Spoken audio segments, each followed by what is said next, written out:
from the Hershey Park Stadium, the Sports Fever Television Network presents high school football. Tonight, the gold medal game in the District 3-6 Regional and Eastern semifinal. Good evening, everyone. Bishop McDevitt, Carlisle. Carlisle here for the first time since 1986. Bishop McDevitt, a riveting, exhilarating win last week, 36-34 against Central Dauphin.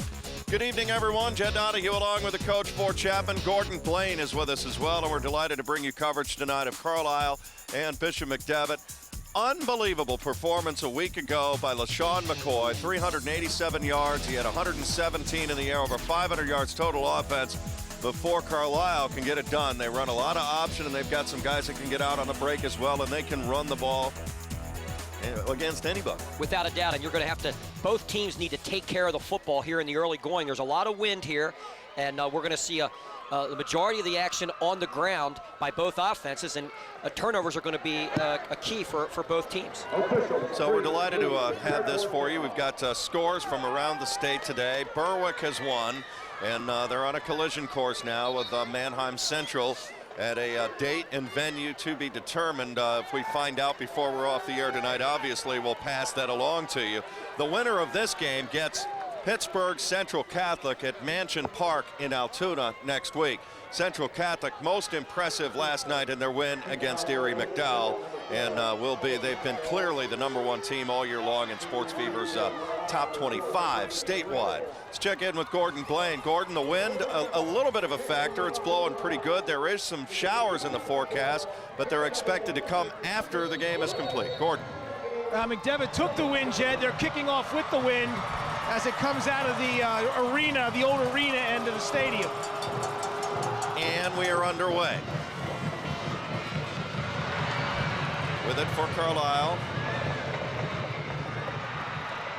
This is Williams, Leo Williams. And here's the starting grid right now. There's Williams. Clem Johnson, the quarterback. Option football here. Minimize the turnovers, as you said. Richard Rayborn, this is a guy that is kind of undersold a little bit, but he's going to be a big factor. Absolutely, and you're going to look at a pro set here, split backs for the first offensive snap for the Thundering Herd, who defeated McDevitt, by the way, earlier in the season at Carlisle. 26-20. Williams on the handoff, Burrows to about the 24-yard line, and it's a gain about 3 or 4. Here's how McDevitt goes defensively. Big guys, Jason Cates, we'll talk about him an awful lot. Mishtich, the linebacker, Barry. They just fly to the football and playing with a lot of confidence. Lorondo Tucker, he's going to play fullback tonight. Camasco, McGovern, Owen, and a very experienced secondary who played very well at times last week against the Rams of Carlisle. And McDevitt gets after the quarterback, Johnson, after a gain about 2 or 3 yards. Last week, McDevitt put on him an awesome performance against Central Dauphin in a rematch. Central Dauphin handled them the first game in the first meeting at McDevitt, and Bishop McDevitt repaid him, and we're up 28-7 at halftime. And as you mentioned, McCoy had an incredible game, as you see the replay there. Wherever that football is, you're going to see Lorondo Tucker, number 23. And Sebastian Sullivan, 51, is also in on a lot of tackles as well for this defense of McDevitt. There's Johnson running forward, and it's right on the line. I think he's got enough for a Carlisle first down, and does with the spot. So critical for Carlisle here in the rematch. Many times in district playoff history, and this goes back, our district goes back to 1982, as you see Johnson pick up the first down. The rematch favors the team that lost the first time.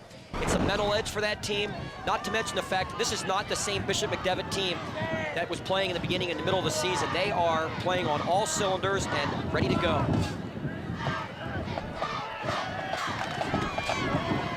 Marker flies as they hand it off to Johnson, who gets good thrust for about 2 or 3 yards, but I think somebody left early. This is going to go against the Thundering Herd. Well, some new blood in this quad A game. Procedure penalty against Carlisle. Look for McDevitt to probably take that back and make it 1st and 15, Jed. That's what they're going to do. Offense, 5-yard penalty. Repeat first down. What that means, they only had 6 men on the line of scrimmage. The 5 interior linemen, and you need, the tight end was on the line, which means both receivers were off the ball and were not lined up. The split end needs to be on the line of scrimmage. And if you only have 6 on the line, that's a 5-yard penalty. Here's a No back set out of shotgun. Saw this from Mechanicsburg last night, almost the whole game. Yeah, here comes a blitz. He jumped it. And we're going to go right back to the original 1st and 10. Now here's what's going to happen. If Carlisle lines up in this, shotgun look with no running backs in the backfield. Part of the stop, encroachment, defense, 5-yard penalty, repeat first down. If they come out in this set throughout the game, anytime during the game, McDevitt showed their hand right away. McDevitt's coming with, they're going to play man across the board and come with 6, which means not everybody can be blocked, so that quarterback's got to make a play and make a decision quickly. They're back to their regular pro split back set now. There they got the guy up on the receiver. That receiver was off the ball again, Jed. They just taught him to get up there right at the end of this before the snap. Second man through, I believe that's going to be Tyrese Marshall. Here he is. He had 295 yards against McDevitt in their win during the regular season, 26-20, and a couple of big long runs in that game. And Carlisle got up early. They controlled the tempo of that football game. McDevitt made a big comeback late, but it was too little too late. And Carlisle's looking good right now, just getting chunks of yardage out of that split back veer. Since then, that was the wake-up call McDevitt needed. Johnson hit as he throws. This is Rayborn in the open field, and he's got the first down as he spins it all the way to the 47-yard line and a gain of 14 and a thundering herd first down. That was a slot look. That was Johnson. That was Rayborn coming out of. You'll see the quarterback little option fake quickly, going to throw on the run. The inside receiver went out and up the sidelines, and that's who he was looking for. Nice catch and run for the thundering herd for another first down. Rayborn getting a job done there. I saw Johnson in warm-ups, and the intermediate routes, they're going against a wind that's anywhere from 15 to 20 miles an hour in their face right now, as Gordon said, coming from the arena side. So those are safe throws, and he got to lose. Johnson breaks one tackle and then finally gets forward to the 49-yard line. Mistich in on the stop for Bishop. McDevitt also there for the Crusaders. Looks to be done. That was a quick pitch and a little bit risky because there was a guy coming off the corner, but he got blocked very well by number 56 for Carlisle. Did a great job blocking there, Matt Lane.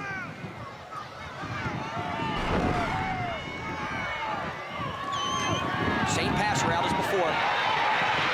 Nowhere to go. Johnson then steps forward, got a man. It's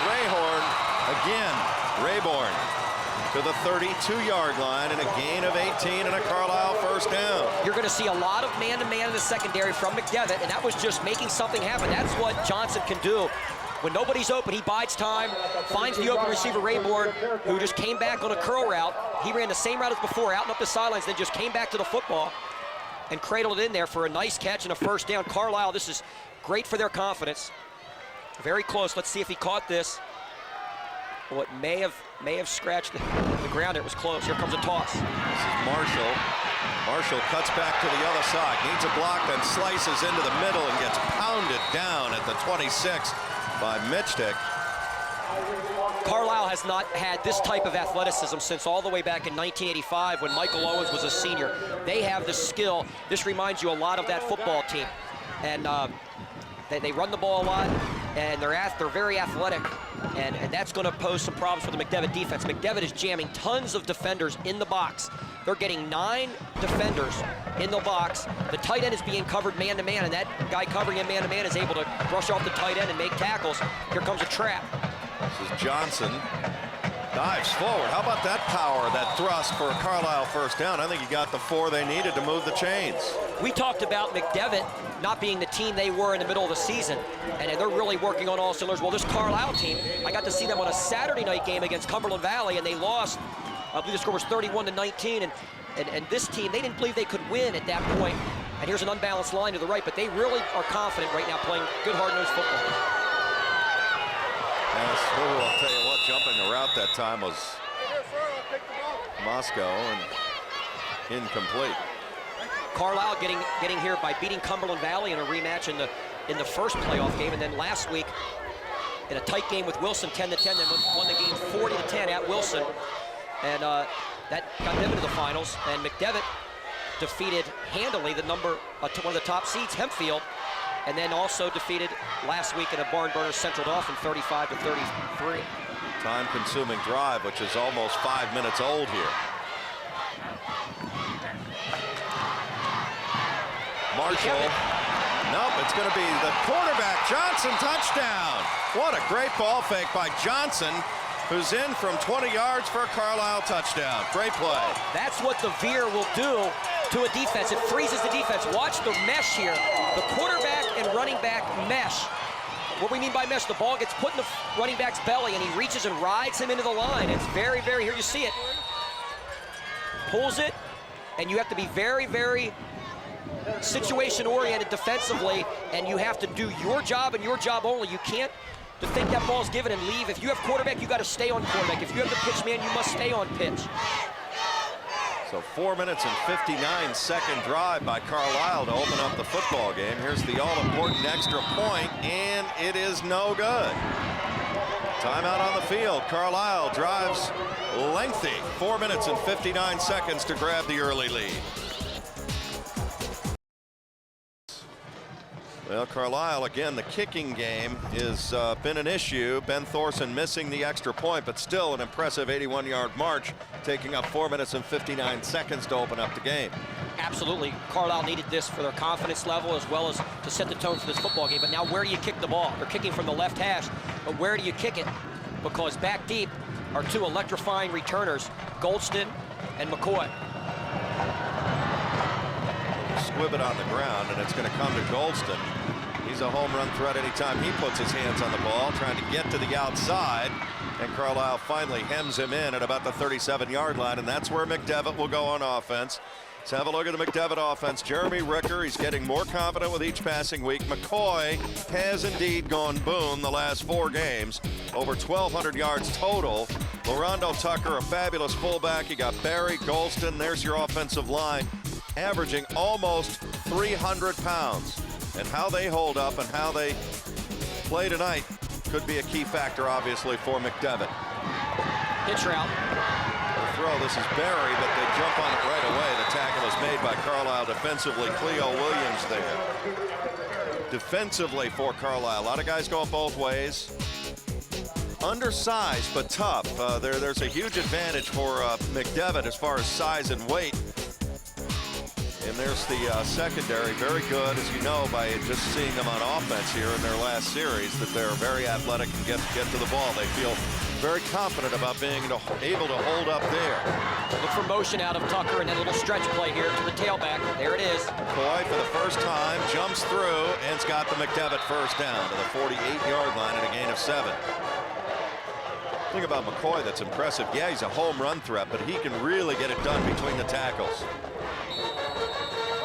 Without a doubt, you see McCoy, you know, and this type of turf has caused him some trouble because he really likes to plant and make some serious cuts, and he does a lot of slipping on this turf. This isn't his favorite surface to play on. I'll be anxious to see how he makes out here, and you got a wing set to the top with a flanker up top as well. They're going to stretch it to McCoy. Boy, cuts it to the inside, he's got another first down and rips off 12 more to the Carlisle 40-yard line. Running with so much confidence. 44 carries a week ago for 387 yards and 5 touchdowns. McCoy that's a stretch play. You get the ball deep to the one back, and he can cut it up at any time. He keeps his eyes open, uses his vision, and cuts to the opening. There's not really a per se hole that you run through when you run the stretch. They come back with a counter here a lot too. They're going to go with the hitch again.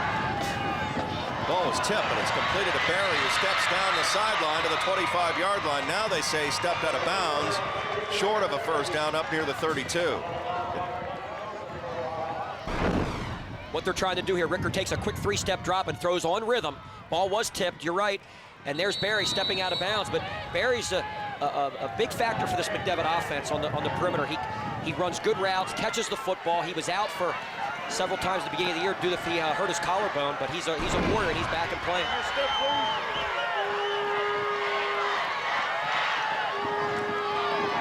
Boy, for the 3rd time, this time they've got it. Thorson in on the stop. Let's go down to Gordon. For and Jed, Aaron Barry suffered that injury to his collarbone in the Harrisburg game and was not available and did not play in the first Carlisle game. And Coach Wechter told me he thought that was a big factor for them when they went to play Carlisle, plus the emotional letdown they had after that big rivalry win in the last seconds over Harrisburg also was a factor as well. 3rd and 3, and now we've got a whistle and a flag. Might go against McDevitt here. Well, Gordon, let's further that thought a little bit. We had talked to Coach Wecker. It was a week of the Berwick game, which we had earlier this year on the Sports Fever Television Network. Prior First to the to call. snap, false start offense, 5-yard penalty, repeat 3rd down. That game, Harrisburg-McDevitt takes so much out of these kids. It's something I actually underestimated before talking to both coaching staffs. Until you're involved with that football game, you don't realize the intensity of the rivalry and how both teams put so much into winning that football game. So now 3rd and 3 becomes 3rd down and 8, as you can see. Ricker into the Screen gun. to McCoy. And now McCoy's got an escort service. He's got a first down, maybe a lot more, cuts it back and still going all the way down to the 23-yard line. A throwback screen to LaShawn McCoy. What a frightening thing this has to be to the Carlisle defense. A gain of 13 and a McDevitt first down. Ricker bides his time in the pocket, hits the screen, just gets McCoy the football in open field, and you see what he can do. He's just electrifying, cutting back and finding openings, and he did that to Central Dauphin, a broken play. McCoy, Ricker last week in the first half broke loose of the rush and just flipped the ball out to McCoy, and McCoy did the rest, won the pay dirt. Looking at one of the top junior running backs in America here tonight. McCoy trying to get the corner, and Carlisle seals that off. Gain of maybe a yard. Pretty good play defensively over there. Demetrius Thomas in from his defensive backfield position there to seal that off. Great defense there, team defense by Carlisle. The ball was run to the short side of the field. There's not a lot of extra running room.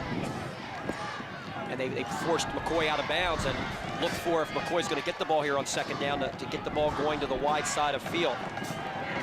Well, Carlisle had it for 81 yards in 4 minutes and 59 seconds. Now McDevitt's playing a little keep away with a long drive of their own. McCoy, first 3, has about 3 or 4 yards. Pretty good play defensively. Might have been a touchdown saving tackle, to be honest, that by Joe Pearson. So 3rd down and let's say 3 or 4 coming up here for the Crusaders. McDevitt's offensive line is so big and just takes up space. All they need to do is get bodies on bodies, get the ball deep to the running back, and let the running back do the rest. And it's very difficult to stop McDevitt on 4 downs when you only need 10 yards to get a first down. Here you see it again. McCoy jumps through, he's got a first down, still going inside the 5, all the way down to the 2-yard line. And a gain of 14, and McDevitt is knocking on the door. We're going to see this the entire football game. Just get the ball deep to your tailback and let McCoy utilize his blocking. Here you're going to see a cutback. Boom. Plants off his right foot, cuts back, breaks a tackle, and he's at the goal line. We'll isolate LaRondo Tucker. This guy brings a big-time wallop out of that fullback position. That's one of the keys to the running game, and he's one of the best that we'll see in this area. Absolutely. They got a real jumbo set in here. This ball's going right off right tackle. To guess who? McCoy, who stands and scores. McDevitt has an answer. LaShawn McCoy does the heavy lifting, and McDevitt right back on even terms here with Carlisle, with Camasco coming for the extra point. As you see the replay here, he virtually walks in. That's why I said, Jed, it's going to be very difficult to keep McDevitt out of the 40s in this football game. And the win may be a little bit of a factor, but we have 2:51. The only thing that's going to keep them from getting in the 40s is Carlisle holding on to the football like they did in their first drive and limiting the touches of McDevitt. Camasco, that kick is good. Time out of the field. 2:51 to go in the opening quarter. McDevitt marches in and takes the 1-point lead. You're watching the Sports Fever Television Network.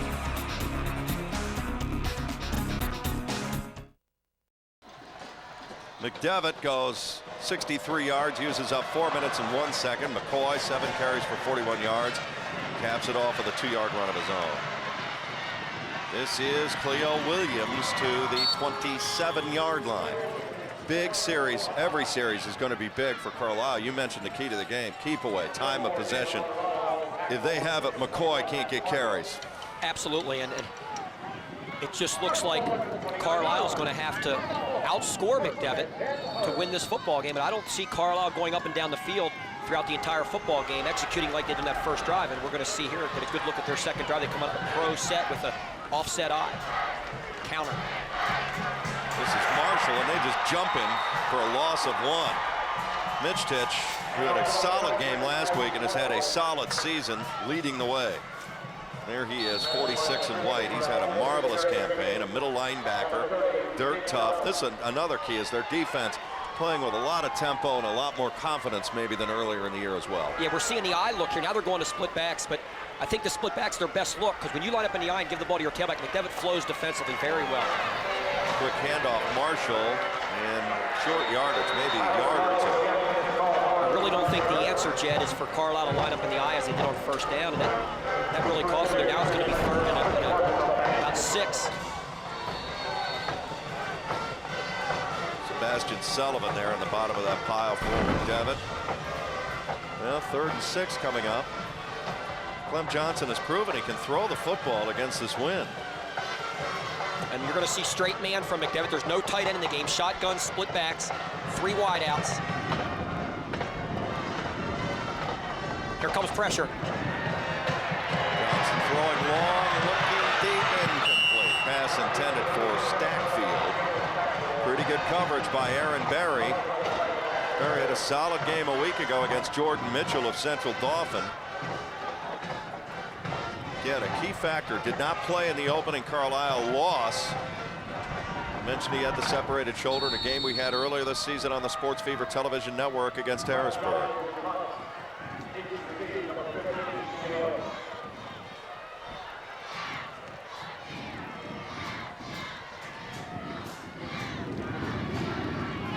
Kick is up, and they'll just move away, and this is going to give McDevitt fabulous field position at about the 48-yard line with 1:19. For some reason, they started the clock, so 1:17. Ball's right at midfield. Head coach at Carlisle, a marvelous run at Big Spring, has come here and has turned things around. Carlisle, so rich in tradition for. It's great to see them back here in the gold medal game and playing this kind of stuff. Yes, it is. They made it to the gold medal game 2 consecutive years, 85 and 86. And won them won it in 85 and lost to Mechanicsburg by 1 point in 86.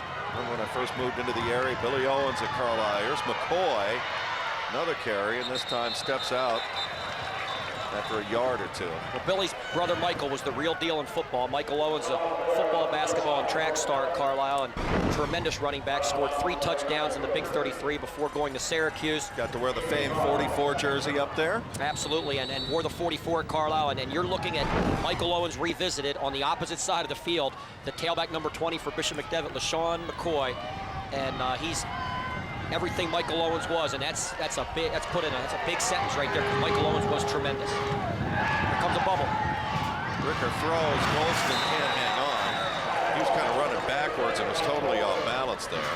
So it'll be 3rd and 9 coming up for McDevitt. There's Golston. He's only 5'6", but if this guy's hands get more consistent, he's really going to help stretch things. Yeah, you're going to see the replay here. The outside receiver needs to cut his angle down, and just got a piece, Barry just got a piece of Johnson there. So a big 3rd down coming up for Bishop McDevitt here. Don't be surprised if we see a handoff here on 3rd and 9. Yep, there's the draw. McCoy breaks 1 tackle, and Carlisle gets on it at about the 46-yard line. Huge defensive stop, forcing McDevitt to punt when McDevitt got the ball at midfield for their second possession. And when McDevitt throws the football, as they did on 2nd down, there's the draw. And we anticipated that on 3rd and 9. Great play by Joe Pearson there. Good gang tackling by the Carlisle defense. They're going to have to do that all game. But, you know, when McDevitt throws the ball on 2nd down, they need to complete those short passes and get positive yardage. So Ricker will drop back and punt. He kicked the ball well last week, and this goes right through the end zone. And the touchback will give it to Carlisle. Well, if we get an opportunity, guys, in the truck, why don't we put up the scoreboard from today? We mentioned to you that Berwick, a convincing winner against Upper Marion. Let's bring Gordon in on this. Gordon down on the sideline tonight. So that game against Manheim Central, we'll have some news on that on Monday. McDowell losing last night, Central Catholic. earlier today. Perry lost to Erie Strong Vincent. Thomas Jefferson in overtime against Selinsgrove. Littlestown won here earlier this afternoon over Athens 27-0. We'll get Gordon's reaction to the day here in a minute.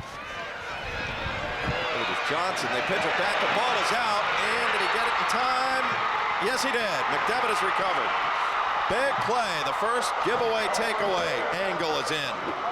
McDevitt really stretched out that option well and made Johnson lose a little bit more ground than he would like with the penetration there. And the pitch man is too close to the quarterback. Not good option relationship as he's running out of room on the sidelines. And great play. There you have it. Lawrence Edwards. That's a great recovery right there.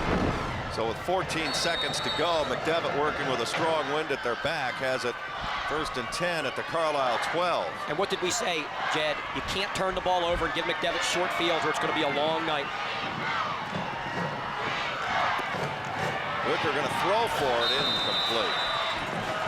Well, while we get this opportunity, let's go down to Gordon right now. Gordon, we saw Thomas Jefferson struggled with Selinsgrove. Selinsgrove thought they could play with him, got out to the lead, couldn't hold on, and Berwick resoundingly so over Upper Merion today. Berwick only threw 4 passes today and did not have to punt. They scored on every possession. I thought Upper Merion was going to be a stiffer test, having played in that Suburban one, the lesser conf division, playing some Quad A teams. As McCoy walks in for the touchdown, and he's in from 12 yards out. Straight ahead isolation play. McCoy finds the gap, gets vertical in a hurry. Again, that's just a huge hole right here. Cates blew it open. Also there, that was Ryan Finney, the offensive guard, who got the bigger block.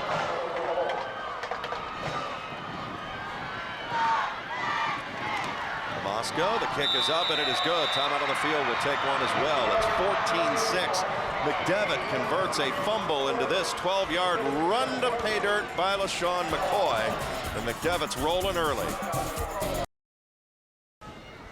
Bishop McDevitt out to a 14-6 lead on Carlisle. The Thundering Herd taking over at their own 21-yard line. There's Cleo Williams on the turn.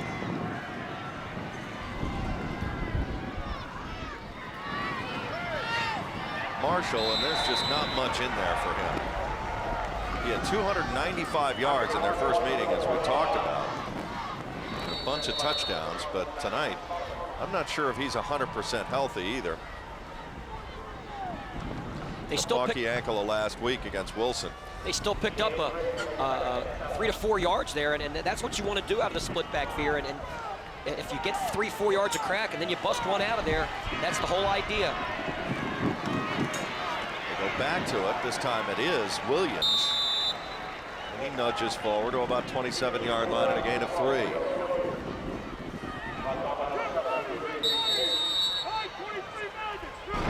You're picking up 3.5 yards a clip. The key is on 3rd down. Can you pick up the yards you need for the 1st down to keep the drive alive? If not, you're forced to punt deep in your own territory. 3rd and 3 coming up for Carlisle here. And they moved along the line of scrimmage there.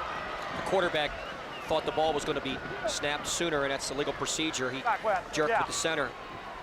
Prior to the snap, full start offense, 5-yard penalty, repeat 3rd down. When a quarterback puts pressure on it and calls that cadence and moves his body like he did there, and the center doesn't snap the ball, that's usually going to be called for a 5-yard legal procedure penalty. Now there's a shotgun set, trips to the top. Well, they have to throw on 3rd down. Johnson looks, throws, and incomplete. Barry with sticky coverage on Rayborn. And now McDevitt's going to get the ball back. Fortunately for Carlisle, they're kicking with that wind to their back. Here's a rollout right. They're going comeback route, and Barry just jumps the route. McDevitt used to playing pressure man, and they're very, very aggressive.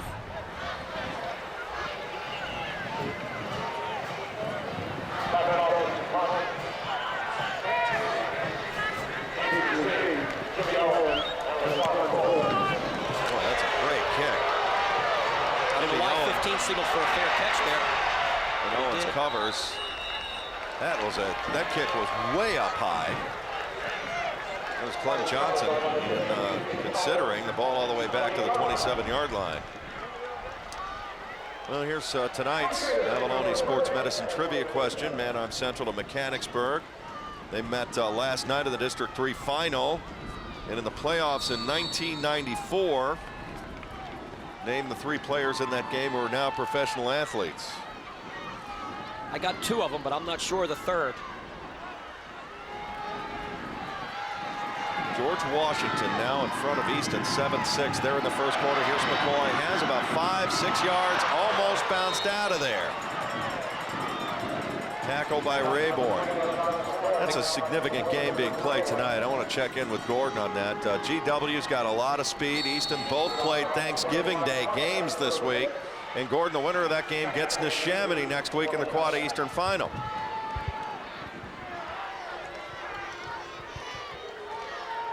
And we'll get to that here in a little while.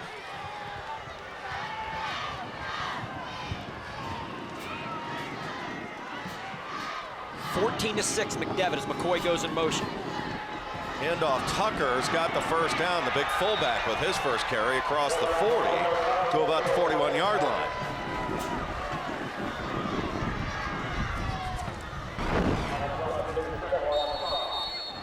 Every once in a while, you'll see that fullback Tucker get a carry, and he's a bulldozer going straight ahead. McDevitt showing a lot of pro and slot eye here to start this game in the first half. McCoy slices through, and now it's a foot race. Look out, McCoy could house this. 20, bringing it 10, 5, touchdown, LaShawn McCoy. His third of the night. When you get there as a defense, you must make the tackle. He's so good at making the first man miss, and then he's off to pay dirt with tremendous speed. Getting more comfortable on this surface, isn't he? No doubt. 59 yards on the touchdown run by LaShawn McCoy. You just saw number 95 for Carlisle drop his head a little bit. Lucas Fickle and off to the races. Goes McCoy. Tomasco is on for the conversion. He beat Berwick on the game's final play, and a wild one earlier this season. Flags fly. Well, this is a dangerous area now for Carlisle in this football game because they have not stopped the McDevitt offense. McDevitt is 3 for 3 now.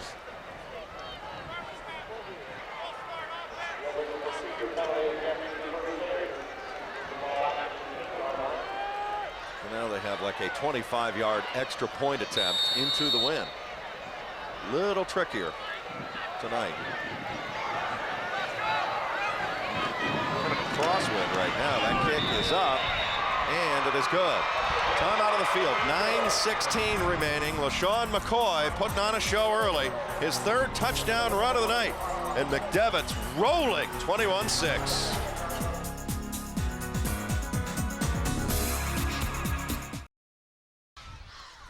Talk about them more as the evening unfolds here. Demetrius Thomas on the return, but boy, McDevitt playing with a lot of bounce here. Yes, there, but there's a face mask penalty here at the end of that run, Jan. It looks like it might be the 15 variety. Twisted around a little bit. Yes, it is. That's a big break for the Thundering Herd. And there it is. Grabbing right there. During the return, personal foul, 15-yard face mask on their kicking team. Greg 15, Williams. first down. Greg Williams grabbing the face mask, twisting a little bit. That's 15 yards. Carlisle is coming out in a 5-wide receiver set with a shotgun. Remember, they tried that before when McDevitt was offsides. Look for McDevitt to bring pressure. They should bring 6 guys and play man right across the board. Let's see if Carlisle goes a lot more no huddle now. Middle screen. Flag is down. Rayborn can't hang on. But there is a marker down, and I think this is going to go against Thundering Herd again. Both guys on the downside here were off the line of scrimmage, 6 men on the line. That's Carlisle, so that'll move him back 5 more. With this opportunity, let's visit with Gordon. I mentioned earlier about GW leading Easton. Illegal formation. Offense. Penalties decline. Second down. Kind of historical tonight. This is first PIAA playoff game for a Philadelphia team in football, and they're going to give Easton they're going to give them fits before the night's done. Well, we talked about that all week, Jed. I said, don't watch out for George Washington because they've got such great speed. They're playing on this kind of surface. It's on their home turf at Northeast High School. Well, nobody home. Nobody was there. Well, 17, they were trying to run a middle wide receiver screen. Excuse me, Gordon, it's going to be 3rd and 10. Go ahead. And in the city of Philadelphia, first ever PIAA state playoff game. Now, the first Philadelphia public league team to play in a state playoff game was 2 weeks ago when Bach went into the AAA tournament down in District 1 and lost to Great Valley 35-0. But the reports in that game is that Bach was a very representative team, very competitive. We knew George Washington could give Easton all kinds of problems, and obviously they are right now. Johnson throws incomplete. Great coverage by Jimmy Owen for McDevitt. Pass intended downfield for Terry Shields.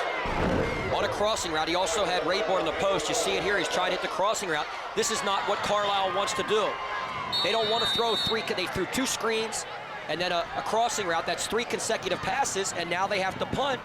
And once again, they're putting the ball right back in McCoy's hands. And that's why I predicted, I told you it was going to be 42 or 48-20 McDevitt, because McDevitt is just, their offense is so fine-tuned with one of the best running backs in the nation, LaShawn McCoy. You got to field that punt. And as it goes out of bounds at about the 23-yard line. It didn't hurt him right there, but Jimmy Owens got to see that ball come off of the punter's foot and get up there and catch that ball. A lot of times you'll save 15, 20 yards in field position by making the catch there. Hidden yards in the kicking game. Well, what do you think turns your season around? McDevitt kind of running around flat, McCoy injured, then everything. He got healthy again. That obviously is a big help, the way he has played, but what keys something like that? Well, the offensive line has matured. They're very big, but they weren't blocking cohesively as a unit throughout the early part of the year consistently. That was happening right there a lot early in the season. As many times as McCoy would get a nice gain, he'd get hit for a loss like that. And once we got past the midway point of the season, the Berwick game, I think, was the turning point. McCoy just started to get to that line of scrimmage without being touched. That time Thorson in on the stop. He's played well in this opening half for Carlisle. 5'8" junior. As great as that defensive play was and looked, if McCoy makes you miss when you get through there, there's going to be a seam.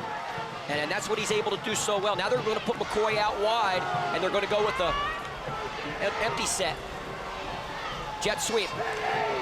This will be Golston, and they chop him down. Great play. That's Malinich right there. Tom Malinich, a 5'11" senior outside linebacker. He's also played well for Carlisle here in the opening half.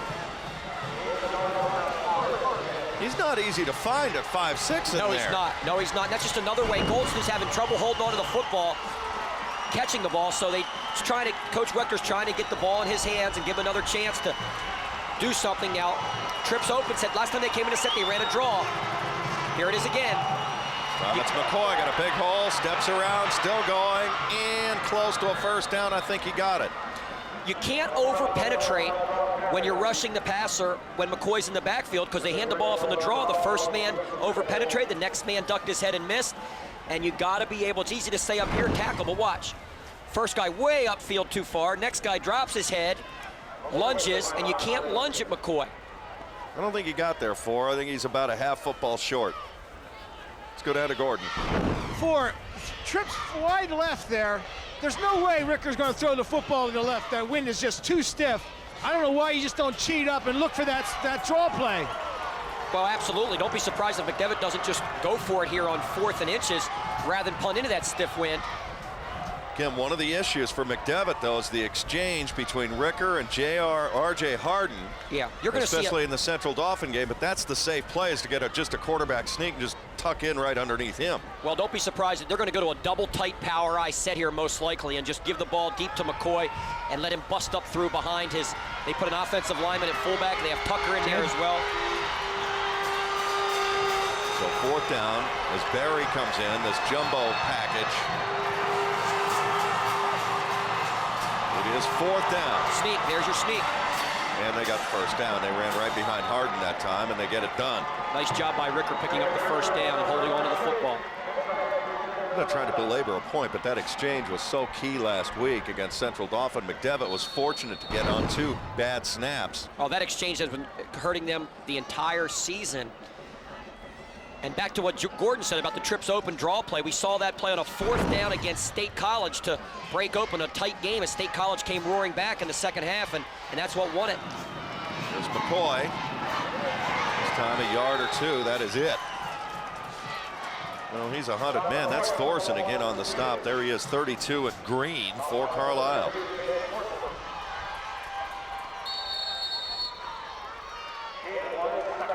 If you're the Thundering Herd, if you're Brent Strutt, you just cannot afford to give up another score right now. Oh, no way. I know I'm speaking obvious language here to you, but they have not stopped that man right there. He's got 3 touchdowns. His last was a 59-yard explosion. Trap. This time going to bounce outside, cuts inside, blows through, and has about 5 or 6 to the 42-yard line. You know, he makes people look silly. I hate to put it that way, but if you watch, Joe Pearson here is right there to make a play. And watch, here comes some pressure by the linebackers up in the gap. But watch number 11 right here. He's right there to make a play. One little juke, and he can't even get a hand on him. You can't even grab his flag if it were flag football. That's what a big-time tailback can do. He can make tough-looking tacklers just look silly. Kind of like a nasty crossover dribble there, ankle breakers. Yes, it is. McCoy short of a first down. They're about a yard shot. Does he go again? Absolutely. It's actually not even a yard. It's about a 1.5 feet. And they're going to, I think you're going to see him go for it again, especially with this punting into this wind. Look for him to look at that power eye set. Yep, they're going to come in with the jumbo boys and just. There was no questions asked. I mean, they're going for it here. Down to Gordon. Absolutely no reason to do anything but run the football. The wind is just too stiff to throw it. And, you know, you talk about McCoy making people look silly, but this offensive line is starting to just lay their big heavy weight on these little guys for Carlisle. And just the literal surge they put on these little guys is going to give McCoy some running seams. Last time they went with a quarterback sneak blitz. This time they go to McCoy. Has a first down and chewing it up to the 49-yard line, and they get 5 or 6 more. Again, he brings up a solid point there about this offensive line. The key to the season turnaround, no question about that. Playing with a lot more confidence. There you see it. How about Mike Berry getting in there, huh? Oh, yeah. What a luxury. 21-6, Bishop McDevitt with 4:30 and running in the first half. Tucker, quick draw, has 5, has 10, 12, all the way down to the Carlisle 37-yard line. He bounces free. Trap play to the big man, pulling the guard. And here you see it. Right guard pulls, Tucker starts right, goes back left, gets upfield north-south, lowers his shoulder and picks up a first down. Pittsburgh Central Catholic gets the winner of this game next Saturday afternoon at Mansion Park in Altoona. Good luck dealing with the Vikings. They are a total handful. Here's McCoy. Trying to get to the outside. Great play defensively that time for Carlisle. Clem Johnson, quarterback on for dear life. He gets away from that, and we're setting up for the extra point, I do believe. Don't be surprised to see either come back with it. We only saw maybe 1 or 2 counters thus far. Central Dauphin played that counter well defensively last week in the second half, and McDevitt got away from it a little bit, went to more of a power running game. Here's a set they like to run, the stretch. McDevitt's going to get a timeout. Get organized. We'll step out with him with 3:21 to go here in the second quarter. McDevitt driving and rolling big. This is the Sports Fever Television Network. Ricker throwing on second down and 9 on the run. Got a man. It's Berry for the first down to the 24, make it the 23-yard line. A gain of 13.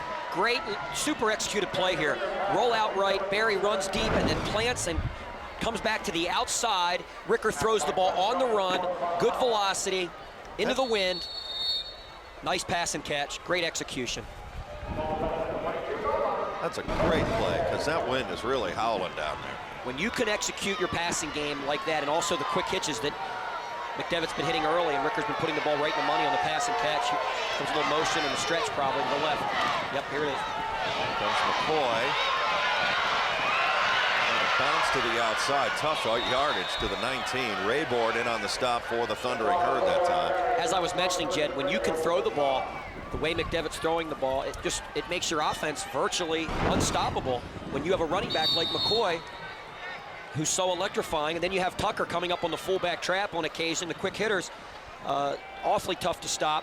And if McDevitt can punch it in here with 2:20 and running to go, it's put him up by 3 scores. There's that wind we're talking about, the big flag here at the Hershey Park Stadium. McCoy's out of the game here. Look for the fullback. There's Tucker on a trap. Bounces out, still going. Tucker inside the 10 to the 9-yard line, and a gain of 11 and a McDevitt first down. Larondo Tucker. If you're on defense there, you got to be heads up, and all 11 guys got to be screaming. You got to be screaming, watch fullback, because the tailback's out of the game, and sure enough, here it comes. You got to be a student of the game and be prepared for that, and McDevitt, every time they give the ball to the fullback, he's getting big chunks of yardage, and it's 1st and goal from the 9. Come on, dude! Here comes a power eye set McDevitt used to really pound it at Central Dauphin late in the game. Big hole for McCoy, and he dances into the end zone for a McDevitt touchdown from 9 yards out. They are just firing on all cylinders here, impressively so. That's the 4th touchdown for McCoy of the first half. This one from 9 yards out. And we have 4 scores to 1, the same exact score we had last week, except, Carlisle missed their extra point. It was 28-7 last week. At halftime, Central Dauphin was trailing. Central Dauphin was your #1 seed in the Quad A 18 bracket. There's Camasco for the extra point. Snap is down, and the kick is up, and it is good. Timeout on the field. Give Larondo Tucker a lot of credit on that drive, but McCoy finishes it off from 9 yards. 4 touchdowns for McCoy.